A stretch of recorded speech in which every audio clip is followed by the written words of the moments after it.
Police आके हाथ हटाए तो भी वो हाथ नहीं हट रहा, क्योंकि मां मर गई तब तक, मगर बेटे को तो नहीं छोड़े।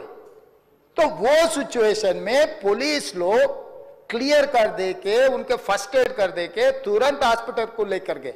हॉस्पिटल को लेकर जाने के बाद मां मर गई, बेटा भी बेहोश हो गए, उनका ब्रेन डेड हो गए।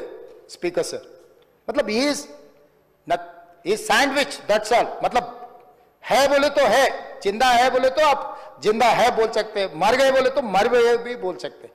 वैसा हाल में असिस्टेंट कमिश्नर ऑफ पुलिस 11 बजे वापस जाके थिएटर में जाके हीरो को, पहले थिएटर मैनेजमेंट को मिला, भाई बाहर मतलब बच्चा भी मर गया समझे तब वो टाइम पर पुलिस वाले, रिवाइव होने का भी नहीं।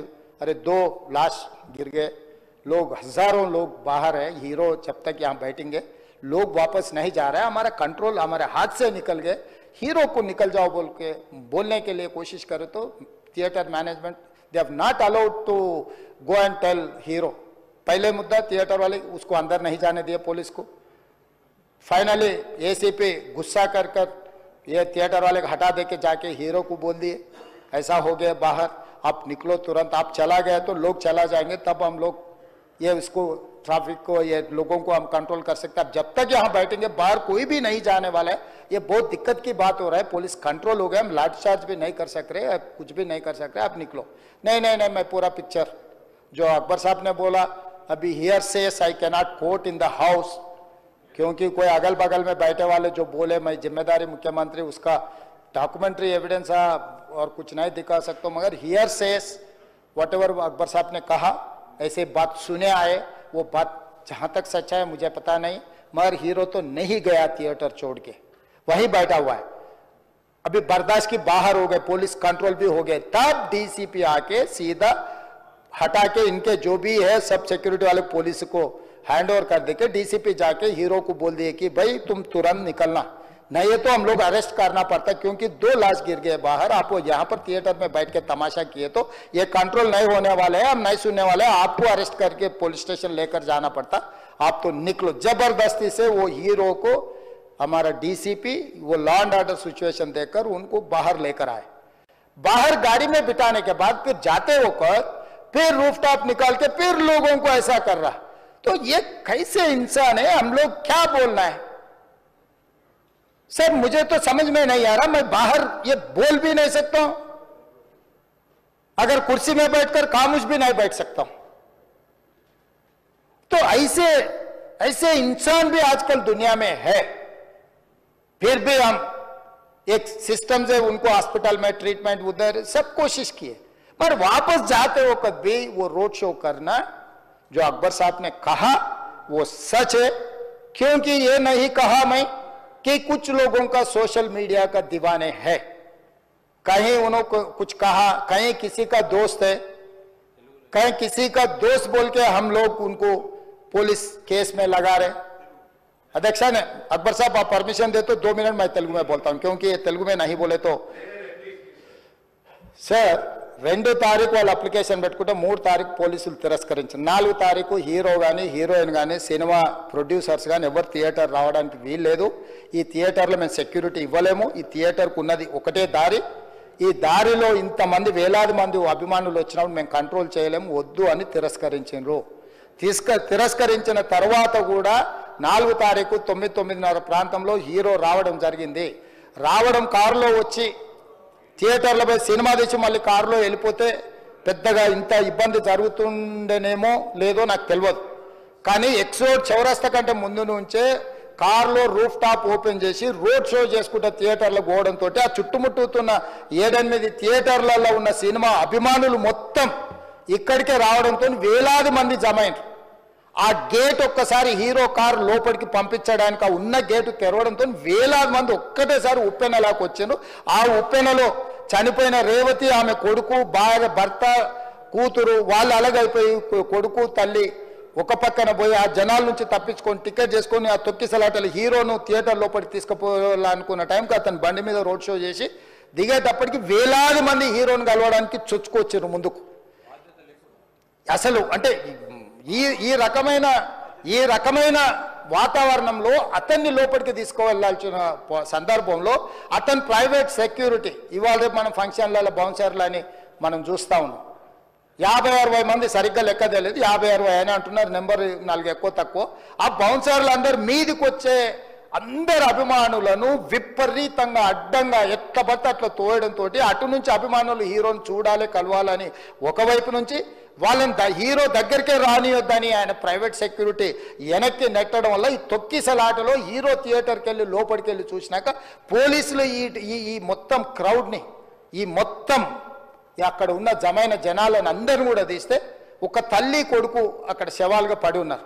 ఆ తల్లి అంత తొక్కిసలాటలు కూడా నేను ఆ వీడియో చూసిన ఆ తల్లి లోపలికి వచ్చినప్పుడు కొడుకు చేయి పట్టుకొని ఎంత జాగ్రత్తగా కొడుకుని తీసుకొని వస్తుందో తల్లి ప్రేమ ఎట్లుంటుందో అక్కడ నాకు చూసి నాకు అర్థమైంది. ఆ శవాలుగా మారిన తల్లి కొడుకు చేయి ఇడవలే అధ్యక్ష, అట్లే చేయి బిగ్గర పట్టుకొని పోలీసు వెళ్ళి చూస్తే ఆ తల్లి, ఆ పిల్లగాడు, ఆ తల్లి ఆ చెయ్యి వదలకుంటే కన్నబిడ్డను పట్టుకుని తల్లి చచ్చిపోయింది అధ్యక్ష. అట్లాంటి సిచ్యువేషన్లో పోలీసులు తల్లిని కొడుకుని హాస్పిటల్కి అక్కడ ఫస్ట్ ఎయిడ్ ట్రీట్మెంట్ చేసిండ్రు. పోలీసులు ఏం డాక్టర్లు కాదు, హుటాహుటిన తరలించిండ్రు. హాస్పిటల్కి వెళ్ళిన తర్వాత తల్లి చచ్చిపోయింది, పిల్లోడు కోమాలుండు. ఆల్మోస్ట్ పోలీసులు పిల్లవాడు కూడా చచ్చిపోయింది అనుకున్నారు, బ్రెయిన్ డెడ్ అయింది ఆక్సిజన్ అందక ఆ అబ్బాయికి. సో ఆ సిచ్యువేషన్లో వెనక్కి పోలీసులు వచ్చి హీరో గారికి విషయాన్ని తెలియజేసి హీరో గారు వెళ్ళిపోతే, హీరో ఎందుకు వెళ్ళిపోవాలనుకున్నారు పోలీసులు అంటే ఇంకా వేలాది మంది అభిమానులు అక్కడనే ఉన్నారు.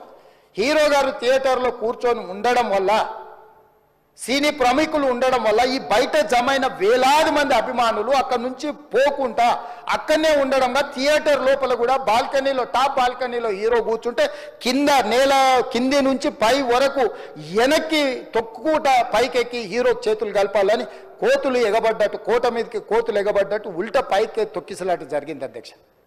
థియేటర్ వాళ్ళు పోలీసులను హీరో దగ్గరికి వెళ్ళి చెప్పడానికి కూడా అనుమతి ఇవ్వకుండా థియేటర్ వాళ్ళు పోలీసులను బ్లాక్ చేశారు అధ్యక్ష. ఎప్పుడైతే హాస్పిటల్లో తల్లి చచ్చిపోయిన పిల్లగాడు కూడా ఆల్మోస్ట్ చావు నోట్లో ఉన్నాడు అని తెలిసి పోలీసులు వచ్చి ఏసీపీ వెళ్ళి చెప్పడానికి పోతే థియేటర్ సిబ్బంది లేదు హీరో దగ్గరికి వెళ్ళడానికే వీలేదని చాలాసేపు పోలీసులను కూడా హీరో దగ్గరికి పోనీయలేదు అధ్యక్ష, వాళ్ళ ప్రైవేట్ వీళ్ళు. చివరికి ఏసీపీ కోపం వచ్చేసి మిమ్మల్ని అందరిని తీసి లోపల వేయాల్సి వస్తా అని చెప్పిపోయి హీరోకు ఏసీపీ క్లియర్గా ఇద్దరు చనిపోయినరు, మీరు ఇక్కడ కూర్చుంటే థియేటర్లోనగా థియేటర్ బయట ఉన్న వేలాది మంది ఈ సినీ అభిమానులను మేము కంట్రోల్ చేయలేకపోతున్నాం, లా అండ్ ఆర్డరు శాంతి భద్రతలు చేయి దాటిపోయినాయి, మేము లాఠీ చార్జ్ చేయాల్సిన పరిస్థితి ఉంది, మీరు దయచేసి వెళ్ళిపోండి, వచ్చిండ్రు చూసిండ్రు కదా వెళ్ళిపోండి అంటే, లేదు నేను సినిమా అయిపోయే వరకు ఇట్లే కూర్చుంటానని పోలీసులతో చెప్పిండని సిటీ కమిషనర్ నాకు చెప్పడం జరిగింది అధ్యక్ష. అదేవిధంగా ఇంకా కంట్రోల్ కాకపోవడంతో అప్పుడు డీసీపీ పై అధికార రంగంలో దిగి వాళ్ళ అందరినీ లోపల వాళ్ళ ఎంబడున్న అడ్డుకుంటున్న వాళ్ళను పోలీసులతో జరిపించి చక్కగా డీసీపీ పోయి హీరో గారికి బయట చనిపోయినరు, పరిస్థితి చాలా గందరగోళంగా ఉన్నది, మీరు ఇక్కడ నుంచి కదలాల్సిందే, లేకపోతే మిమ్మల్ని పోలీస్ స్టేషన్కు తీసుకెళ్లాల్సిన పరిస్థితి వస్తుంది, మీరు ఇక్కడ నుంచి కదలాల్సిందే అని బలవంతంగా అతన్ని సినిమా మధ్యలో 12 గంటల సమయంలో, రాత్రి 12 గంటల సమయం అట్టిగా ఆ సమయంలో అతను తీసుకొచ్చి బండెక్కిస్తే మళ్ళీ అతను రూఫ్ టాప్ ఓపెన్ చేసి మళ్ళీ చేతులు ఊపుకుంటూ రోడ్ షో చేసుకుంటూ, అంటే తల్లి చనిపోయి పిల్లగాడు చావు బతుకుల మధ్యలో ఉన్నాడు మీరు వెళ్ళండి అని వెనక్కి పంపిస్తే కూడా మళ్ళీ కారులో రూఫ్ టాప్ ఓపెన్ చేసి చేతులు ఊపుకుంటా అభిమానులను సంతోషపెట్టుకుంటా రోడ్ షో చేసుకుంటా అతను వెళ్ళిపోయింది అధ్యక్ష. పోలీసులు కేసు చేసిరు, కేసు మీద థియేటర్కి సంబంధించిన కొంతమందిని అరెస్టు చేసిరు, అరెస్టు చేసి 10-11 రోజుల తర్వాత పోలీసు హీరో గారింటికి వెళ్ళిండ్రు. మీరు కూడా కేసులో A11 మీ మీద కేసు ఉందని చెప్పడానికి పోలీసులతో దురుసుగా ప్రవర్తించిండు, మీరు ఆ వీడియోలన్నీ కూడా చూసిండ్రు. ఆ పరిస్థితిలో చట్టాన్ని అమలు చేసే పోలీసులు ఆల్రెడీ ప్రాణాలు పోయినాయి, ఒక నిరుపేద తల్లి చనిపోయింది, కొడుకు చావు బతుకుల మధ్యలో ఉన్నాడు, ఆ రోజు కోర్టుల కేసులు కూడా వస్తున్నాయి, కోర్టుకు కూడా మీరు విచారణలో ఏం చేసిండ్రని కోర్టుకు కూడా పోలీసులు జవాబు చెప్పాల్సిన పరిస్థితి ఉండే అధ్యక్ష. దాంతో మాట్లాడితే వాళ్ళు చాలా బాధ్యతారహితంగా సమాధానాలు ఇచ్చారని మా పోలీస్ సిబ్బంది చెప్తున్నారు, దాంతోనే అతన్ని పోలీస్ స్టేషన్ తీసుకెళ్లారు అధ్యక్ష. ఇక్కడి వరకు ఒక హీరో, ఒక థియేటర్లో జరిగిన సంఘటనలు, వీటన్నిటి నేపథ్యంలో పోలీసులు వాళ్ళ విధి నిర్వహణ నిర్వహించారు అధ్యక్ష. ఎప్పుడైతే అతను పోలీస్ స్టేషన్కు తీసుకెళ్ళిరో కొన్ని రాజకీయ పార్టీలు పైశాచికంగా ఎంత నీచంగా నన్ను తిట్టుకుంటా పోస్టులు పెట్టినరంటే, అంటే तेलंगाना समाज में मलकपेट बलाला साहब के कॉन्स्टिट्यूंसी के वोटर है उन लोग मलकपेट के छोटे नौकरी, उसका नौकरी अकबर साहब वो 30,000 नौकरी करता है, उसके परिवार में कोई कमाई नहीं है, एक एक टिकट 3,000 रुपए में खरीदा, वो बच्चा उनका फैन है बोल के उनके परिवार 12,000 रुपए रखकर 4 टिकट खरीद के पिक्चर को गए।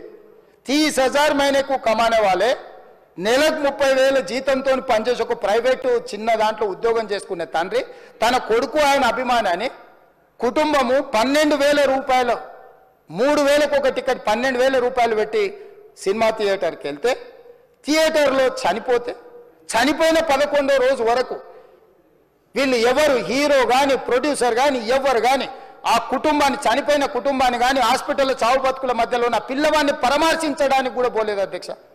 ఇది ఏ రకమైన మానవత్వం అధ్యక్ష? నాకు అర్థం కాలే। ఇలాంటి మానవత్వం లేకుండా వ్యవహరించిన వాళ్ళను పోలీసులు విధి నిర్వహణలో భాగంగా పోలీస్ స్టేషన్కు తీసుకెళ్తే ఒక ఆయన ట్విట్టర్లో పెడతాడు అడ్డగోలుగా 10 ఏళ్ళు మంత్రి చేసి ఉద్యమాలు చేసినామని చెప్పుకునేటోళ్ళు, ఉద్యమాల సమయంలో సినిమా షూటింగ్లో జరగొద్దని దాడులు చేసిన వ్యక్తులు ఇవాళ అతను భగవత్ స్వరూపుడు, అసలు అతన్ని పోలీసులు ముట్టుకుంటారా? అసలు ఈ రాష్ట్రం ఏమైపోతుంది? రాష్ట్రం ఉంటుందా? ఈ రకంగా రాజకీయ పార్టీలు అధ్యక్ష, రాజకీయ పార్టీలు ప్రజాప్రతినిధులుగా చనిపోయిన ప్రాణాల విలువ లేకుండా చావుకు కారణమైన ప్రత్యక్షంగా పరోక్షంగా అయిన వాళ్ళని పోలీస్ స్టేషన్కు విచారించడానికి పిలిస్తే కూడా అది కూడా తప్పుపట్టి ప్రభుత్వాన్ని బద్నాం చేయాలి, ముఖ్యమంత్రిని తిట్టాలని ఎంత నీచమైన భాష వాడింది అధ్యక్ష। యూట్యూబ్లలో మీరు చూడండి, నాకేముంటుంది అధ్యక్ష? ఏంది ఆ సినిమాకు స్పెషల్ రిలాక్సేషన్స్ ఇచ్చి ఇవాళ సినిమా ఏదైతే వ్యాపారం చేసిందో సినీ పరిశ్రమను ప్రోత్సహించాలని మొదటి వారం అత్యధికంగా సినిమా ధరలతో టికెట్లు అమ్ముకోవడానికి, స్పెషల్ షోలు వేసుకోవడానికి, బెనిఫిట్ షోలు వేసుకోవడానికి ప్రత్యేకమైన అనుమతులు ఇచ్చింది నా ప్రభుత్వమే కదా, మా ప్రభుత్వమే అధ్యక్ష। సినీ పరిశ్రమను ప్రోత్సహించాలనే మా విధానం।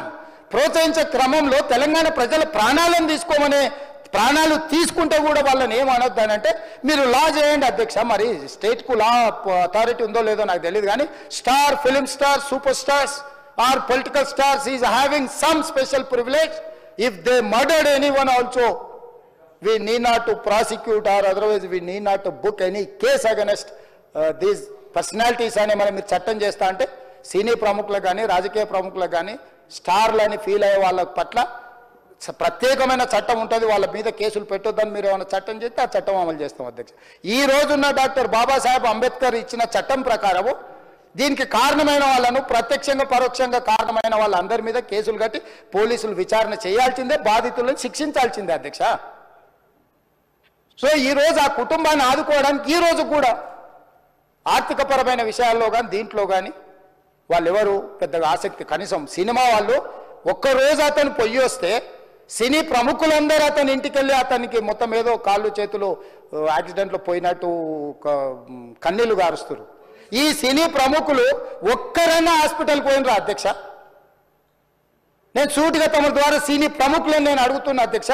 తల్లి చనిపోయి 9 సంవత్సరాల పిల్లగాడు బ్రెయిన్ డెడ్ అయ్యి ఆక్సిజన్ అందక 20 రోజుల నుంచి హాస్పిటల్లో కోమాలో ఉంటే ఈ సినీ ప్రముఖులు ఒక్క రోజు కోసం పోలీస్ స్టేషన్ పోయిన ఇంటికాడ క్యూ కట్టి ప్రభుత్వాన్ని తిడుతున్నారు, నన్ను తిడుతున్నారు, అతన్ని పరామర్శిస్తున్నారు। ఏమైంది అధ్యక్ష? అతను కాలు పోయిందా, కన్ను పోయిందా, చేయి పోయిందా, ఏమైనా కిడ్నీలు దెబ్బతిన్నా, ఏమైంది?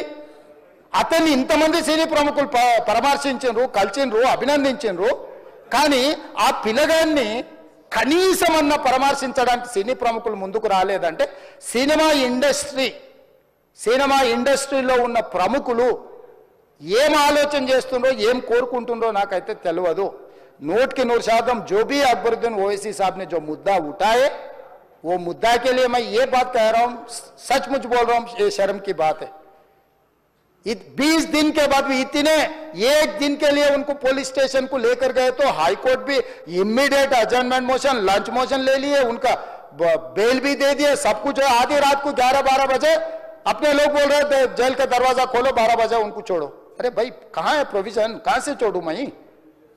कोई मेरा घर का मामला नहीं है, मेरा घर का मामला है तो मेरा गेट निकाल के आने वाले जाने वाले को मैं बोल सकता हूँ। जेल का दरवाजा मेरा हाथ में नहीं है, कानून के हिसाब से चलाने का है मेरे को। रात 12 बजे अरे वो फिल्म स्टार है उसको छोड़ दो, भाई अगला दिन मैं रहे तो ना फिल्म स्टार को छोड़ने के लिए। अगर आधी रात को 12 बजे किसी को जेल से छोड़ने का कोई लॉ है तो बोलो, मैं भी लागू करता हूं। तो इसीलिए ये इतने फिल्म स्टार कोई भी दवाखाने तक नहीं गया, छोटे बच्चे को नहीं देखा अकबर साहब। ये अफसोस की बात है, शर्म की बात है, सचमुच बोल रहा हूं मैं। अगर मैं वहां पर जाके देखने के लिए मैं पूरा स्टाफ और मेडिकल एंड हेल्थ सेक्रेटरी, मेरे कमिश्नर, सब टीम को मैं डिप्लॉय कर दिए, सीता और अपने कमीशन चेयरपर्सन, सब लोगों को वहां भेज के मैं continuously I monitoring that boy health condition. So ये कैसे, कहां जा रहे हैं हम लोग भाई? उन लोगों को जिम्मेदारी दी नहीं है, हम समझ भी सकते है नहीं है वो बात अलग है, मगर कुछ पॉलिटिकल पार्टीज 10-10, 20-20 साल जो रिप्रेजेंट किए, मंत्री किए, वो लोग मुझे गाली दे रहे हैं, उसके ऊपर कैसा केस लगाते हैं? वो मेरा दोस्त है भाई। आपके लिए, आपके दोस्त के लिए कोई नया कानून बनाना है तो बनाओ, देखेंगे। अरे आपके दोस्त रहे तो 12 खून माफ है क्या? मेरा भाई के लिए भी माफ नहीं है, आपके लिए कहां से माफ करूं मैं? मेरा परिवार के लिए भी कोई नया कानून नहीं है। स्पीकर साहब, मैं ये कुर्सी में बैठा हूं, जो कानून है, जो डॉक्टर बाबा साहब अंबेडकर जी ने जो कानून दिया, वो कानून के हिसाब से हम सरकार चलाएंगे। जो अकबर साहब ने जो बात लिखा, कुछ प्राइवेट डिस्कशन है, कुछ पब्लिक विजुअल्स है। जो पब्लिक विजुअल्स में वो वापस जाते वक्त भी हाथ हिलाया, रोड शो किए, आने से पहले किए, जाने से समय पर किए, पुलिस वाले भी उसको जल्दी जाने के लिए कोशिश प्रेशर किए, सब कुछ सच है, मगर उनको तो बेल मिल गए। अभी कानून तो हम मानना ही पड़ता। तो ये हकीकत है, ये सचमुच है, मगर ये अफसोस की बात है। मैं फिल्म इंडस्ट्री जो बड़ा लोग हैं, मैं उन लोगों से गुजारिश करता हूं, इनह्यूमन नहीं रहना।